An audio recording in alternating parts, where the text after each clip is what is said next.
एक छोटे से कस्बे में एक युवक रहता था, राघव। कस्बा शांत था।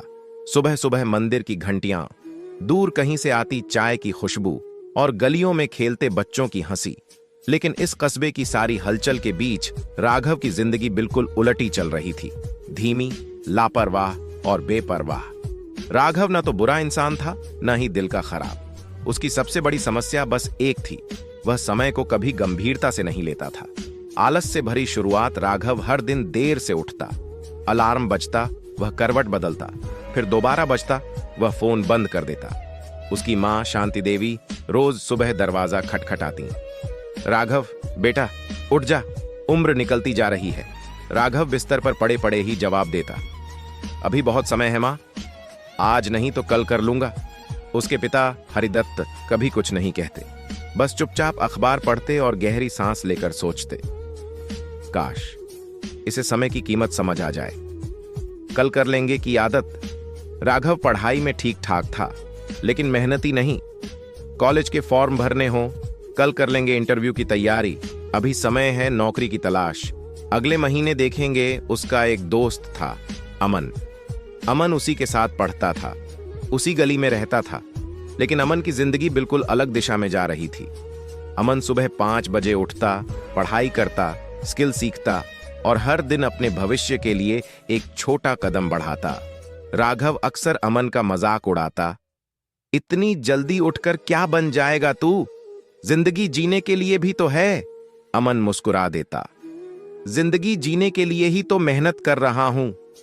पहला मौका जो हाथ से निकल गया। कॉलेज के बाद एक अच्छी कंपनी में कैंपस प्लेसमेंट आया। अमन ने महीनों पहले से तैयारी कर रखी थी। राघव ने सोचा, एक रात पहले पढ़ लेंगे, काफी है। इंटरव्यू के दिन राघव देर से पहुंचा। फाइल अधूरी थी, जवाब अधूरे थे। अमन का नाम सिलेक्ट लिस्ट में था, राघव का नहीं। उस शाम राघव ने खुद से कहा, कोई बात नहीं, और मौके आएंगे। लेकिन भीतर कहीं एक छोटी सी चुभन थी, जिसे उसने अनदेखा कर दिया। समय की चेतावनी। समय बीतता गया, महीने साल में बदल गए। अमन शहर चला गया, अच्छी नौकरी, नई जिंदगी। राघव अब भी उसी कमरे में, उसी बिस्तर पर, उसी कल के भरोसे। मां अब ज्यादा बीमार रहने लगी, दवाइयों का खर्च बढ़ने लगा। पिता की आंखों में चिंता साफ दिखती। एक दिन पिता ने धीरे से कहा, राघव अब समय आ गया है, घर की जिम्मेदारी समझ। राघव पहली बार चुप हो गया, लेकिन आदतें इतनी आसानी से नहीं बदलती। जिंदगी का सबसे बड़ा झटका। एक रात पिता को दिल का दौरा पड़ा। अस्पताल के गलियारे में राघव पहली बार घबराया हुआ खड़ा था। डॉक्टर ने कहा, समय पर लाए हैं, बच गए, लेकिन आगे ध्यान रखना होगा। उस रात राघव अस्पताल की बेंच पर बैठा रहा। उसके दिमाग में एक ही बात घूम रही थी, अगर कुछ हो जाता तो। उसी पल उसे एहसास हुआ, समय किसी का इंतजार नहीं करता। पछतावे की आग। अगले कुछ महीनों में राघव ने कई जगह नौकरी के लिए अप्लाई किया, लेकिन अनुभव नहीं था, स्किल नहीं थी, और सबसे बड़ी बात, समय निकल चुका था। हर रिजेक्शन के साथ उसके अंदर का पछतावा बढ़ता गया। वह रात रात भर जागता और खुद से सवाल करता, काश तब मेहनत कर ली होती, काश समय की कदर समझ ली होती। ट्विस्ट। समय का दूसरा मौका। एक दिन थका हारा राघव मंदिर के बाहर बैठा था। वहीं एक बूढ़े व्यक्ति बैठे थे। उन्होंने राघव की आंखों में खालीपन देखा। बूढ़े ने पूछा, क्या खो दिया है बेटा? राघव ने सब कुछ कह दिया, हर पछतावा, हर दर्द। बूढ़े ने मुस्कुराकर कहा, समय कभी वापस नहीं आता, लेकिन वह सीखने वालों को दूसरा मौका जरूर देता है। ये शब्द राघव के दिल में उतर गए।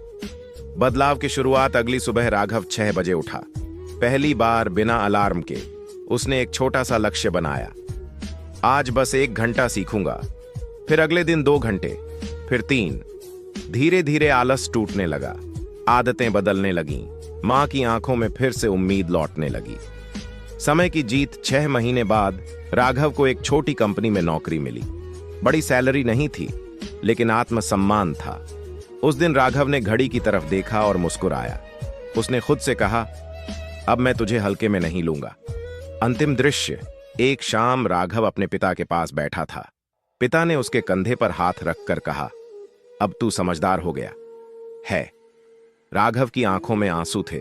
लेकिन ये आंसू पछतावे के नहीं, सीख के थे। तो इससे हमें यह सीख मिलती है कि समय सबसे कीमती धन है। जो इसे गंवाता है वह बहुत कुछ खो देता है, और जो इसकी कदर सीख लेता है उसे जिंदगी दूसरा मौका जरूर देती है।